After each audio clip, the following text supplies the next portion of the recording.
Hi guys, how's it going? Welcome back to my YouTube channel.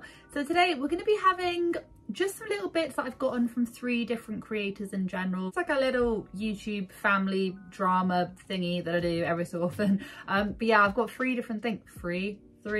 Pronunciation, Amy. I've got 3 different things that I'm going to be talking about. I've got the MCFIVE Circus, Family Circus, whatever. I've not spoken about them for a really long time. Really long. Look, it's like going all the way down.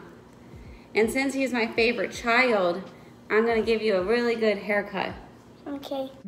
And truth be told, not a lot of people really even know who they are because they just literally slip underneath the radar. But if you want to hear about them, please go click on any of my other videos, because what you will see is just something that is like, why does no one talk about these lot? And I do agree, I don't understand either. They're really quite something special. Definitely go check them out. KYRA from OKbaby, that's not OKbaby anymore. KYRA, yeah, her. And then the INGHAMs, which I'm just going to do like a little breakdown of just some stuff which I've seen recently, which I did kind of promise. I was like, okay, I'll go and look at their little highlights from the past couple of weeks, because some of the stuff I'm just like, why? Oh, will grey look better? I just think grey is just more grey, you know?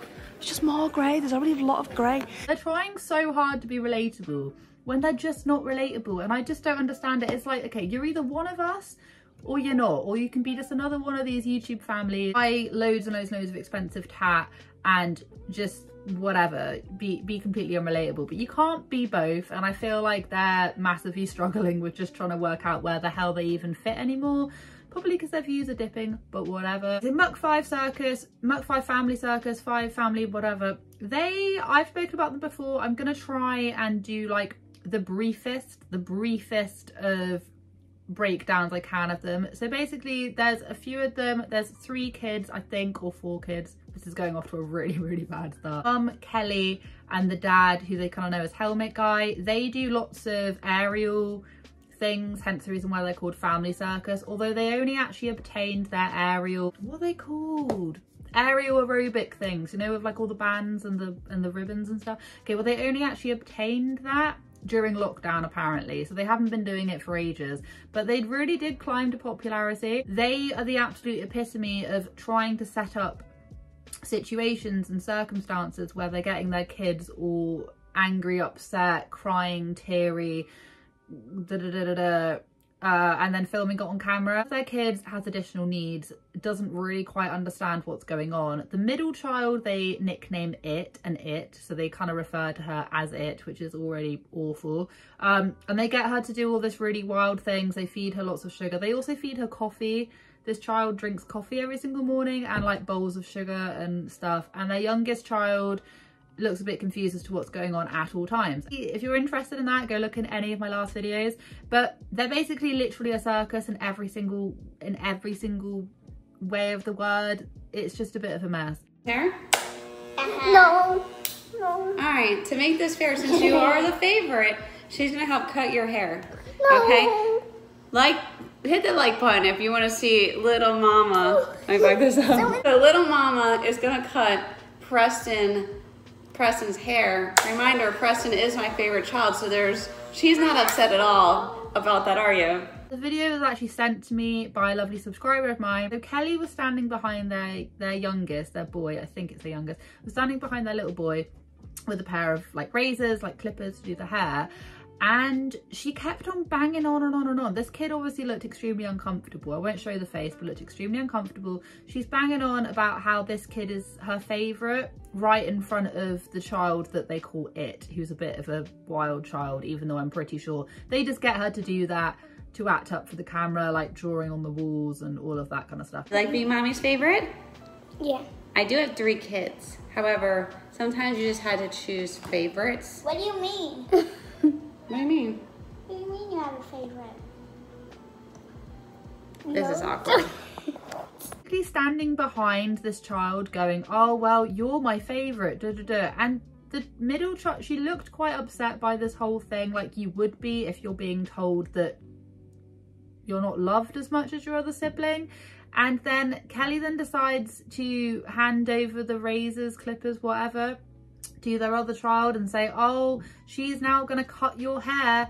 And the little boy just looked so uncomfortable. It was extremely uncomfortable viewing. She kept on reiterating how how this child is her favorite because the other child's naughty and all of that. And I feel like you don't need to go to a parenting class to work out that saying that kind of stuff, whether or not she's just doing it for the camera, kids don't understand that, is really quite harmful and not very nice. And all jokes aside, I know their whole brand is about being this like really chaotic family where lots of mad stuff happens, but that is going to massively impact your children. And you can see that that massively impacts their children, judging on the facial expressions of those children. And it's just not cool. Basically, their whole entire audience is comprised of really, really, really young kids. And you'll get that once you read it. On some of the ones that they receive major backlash for, because it does actually happen, believe it or not, they do disable the comments. But yeah, I would advise you, if you're really against family vloggers, to go and have a little look at their channel, because what you see will like just blow your mind. You'll be like, what the hell, why is no one talking about this? Because some of the stuff they do is like not cool, and you can see that their kids don't understand what is going on because they're so young. Okay, so now we've got KYRA from OKbaby that's not OKbaby anymore. Basically, I don't really know how I feel about this. I mean, I'll tell you exactly how I feel. So I saw this post where basically she had like some sort of a sex toy, and she was just promoting it, selling it, I'm not prudish like that. I don't care. I'm well and ladies, I'm well and truly all up for people like experimenting with their bodies, I suppose. I never thought I'd say that on this channel, but what I will say is that on your on a kid friendly, on your parenting channel, on the channel that you then show your kids, like the next slide will be with them and the kid. Do you see what I mean? If you're coming from a family channel, a mum channel, a parenting channel, and you're talking about your kids all the time, and you've got a really, I'm not talking teenagers, like really young audience watching, it doesn't really make any sense as to why you try and combine it. And I know we've seen it recently with some of the mums, well, I can't remember, some of the mums starting up OnlyFans and things. If you want to do that, that's fine, but then don't promote it on a page where you also have your that's basically my input on it, and I'm sure every one of you guys is going to have maybe the same opinion, maybe a different opinion, maybe that stuff should be kept completely private, but we all know that kind of stuff exists. A lot of us enjoy doing that kind of stuff in our lives, but I do think that there should be a massive separation when you're a kid channel. It's a bit wrong. It leaves a really weird taste in my mouth. If a public figure, just any like a Instagram person posted something like that, I'd be like, oh, okay, if they're not also posting their kids. But because it's like her from the family channel, it's a bit weird. I'm such an idiot. I didn't even screenshot the whole thing. I'm hooking you all up with vibrators. We're giving everyone who signs up to my naughty list a free vibrator or something. Anyway, so this is the picture. You can very clearly see.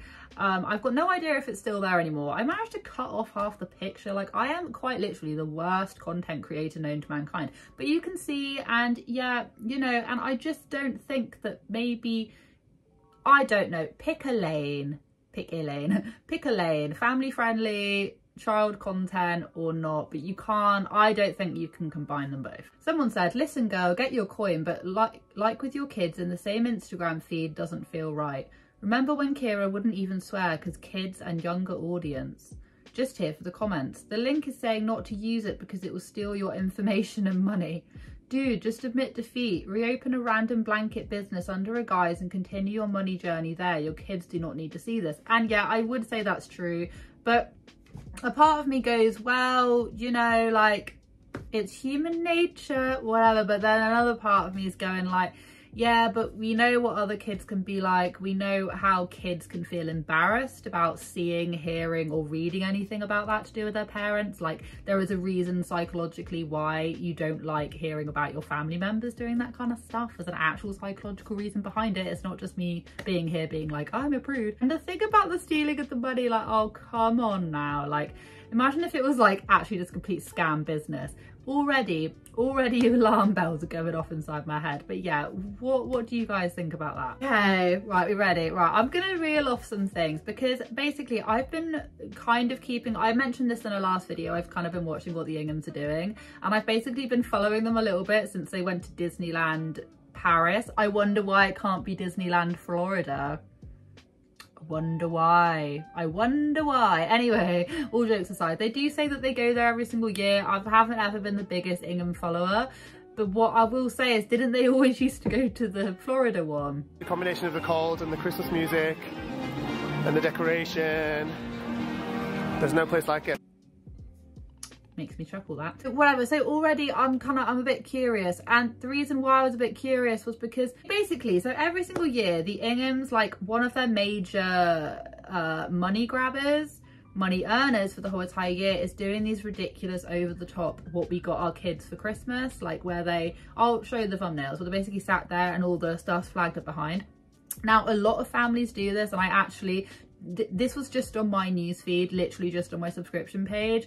I do have to stay subscribed to these people, otherwise I will miss out on some juicy gossip. Okay, this is the reason why I'm subscribed to these people, because otherwise I'll miss it. So just on my subscription feed, there's like, who do we have? Like Family Fears, we had the Royalty Family, all of them posting extremely similar things, and they get the most amount of views.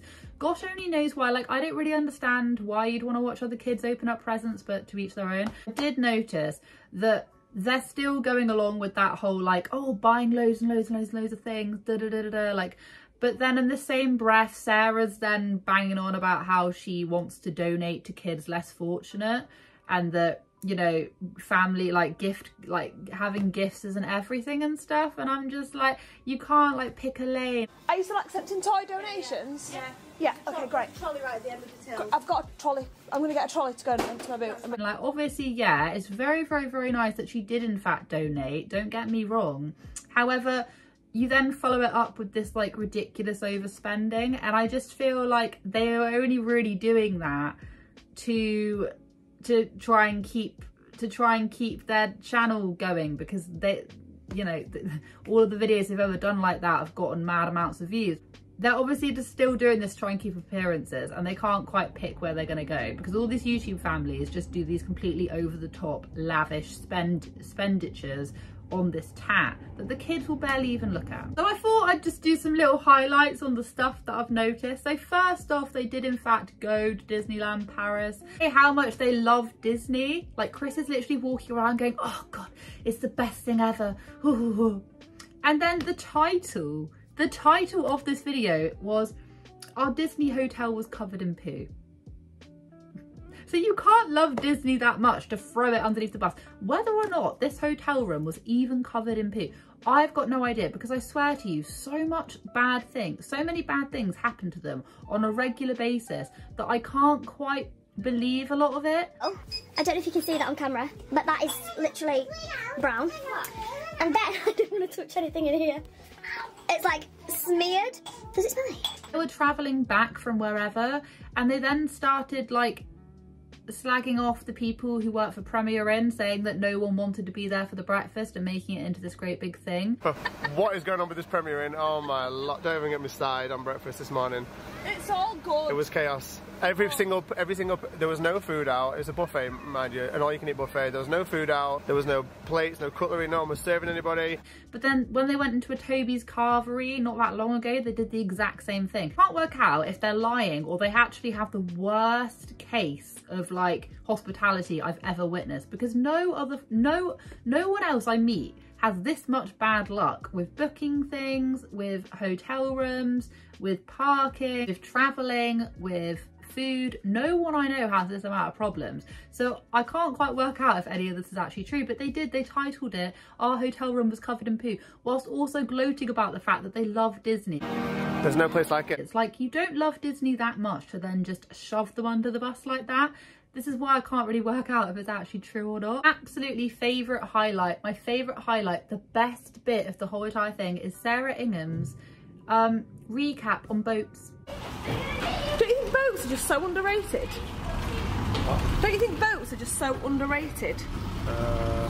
Look at how they just ferry it from one country to another. Yeah, it's cool, man. And how amazing boats are, and how much she doesn't understand how boats are so undervalued. And I'm just like, where have you been living? They also went into a Harrods or whatever it was. I'm moaning about how expensive baubles were. I'm like, why are you going into the shop if you're not gonna buy anything? For one bauble? £6. 55 quid taking the mick. They made a gold inside full. Like, it doesn't matter how rich you are or whatever it might be, there's just better things to spend your money on, and it just would never do it.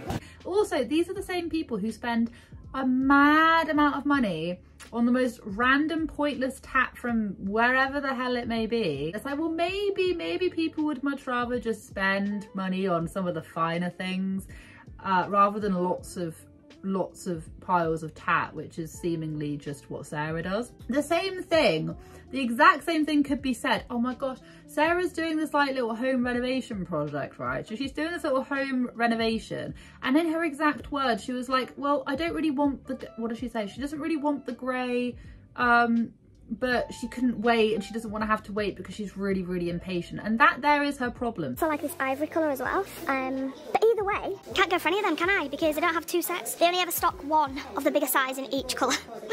And they can't bring them in until the 28th, I think they said, which is after Christmas, which, you know me, I'm too impatient, don't really want to wait.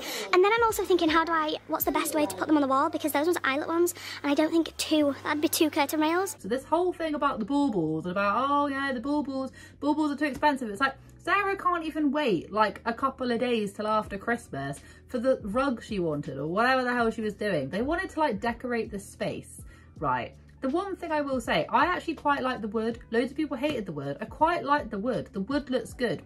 She's there going off about, oh, what kind of rug? I'm not very good at interior design, like, at all. But all I was thinking before she mentioned it was the rug. Get like an emerald green rug. Get the rug.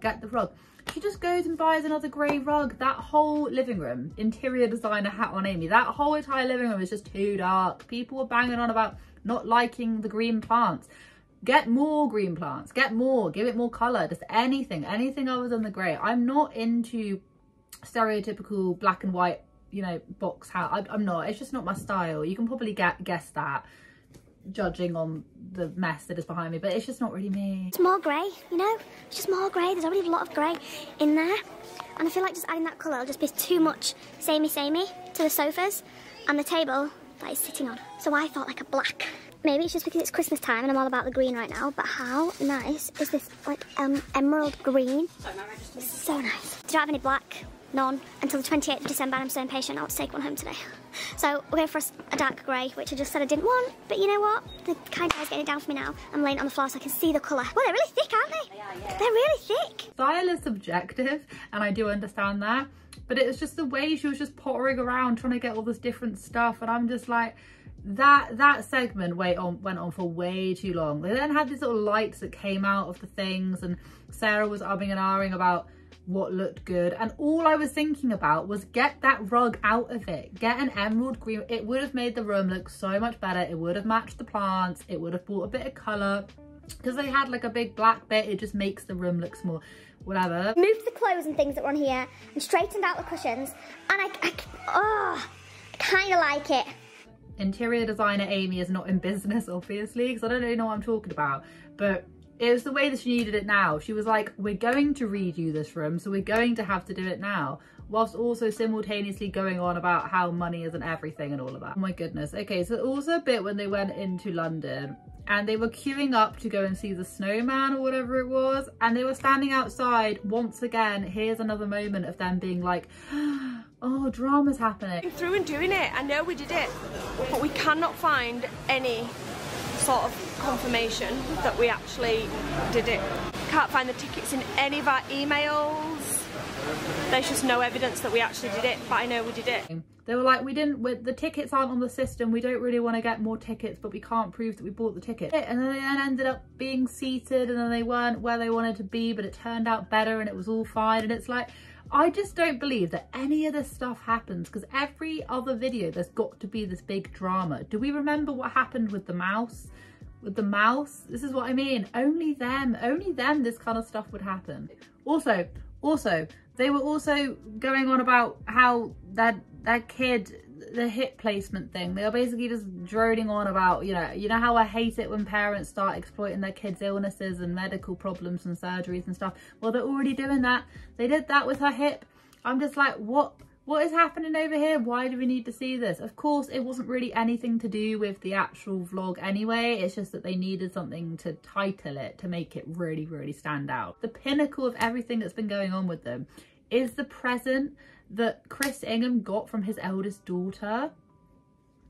Oh my gosh, like really, really. I mean, would that fly in my household? I don't know if it would actually. I think it's a bit too close to the bone. We can have a laugh, but it's a bit too close to the bone. And I just can't quite believe that. I just can't. I mean, it suits him. The mug suits him. I will say, that's all I'm gonna say. I think the mug massively suits his personality and just his general self. But would I give that to my dad? I just don't know if I would. Anyway, I think that's pretty much it, guys. I've spent a long time droning on and on and on with this video. But yeah, have a wonderful day wherever you are in this world. I hope you take care of each other, take care of yourselves, and I will catch up with you guys in the next video.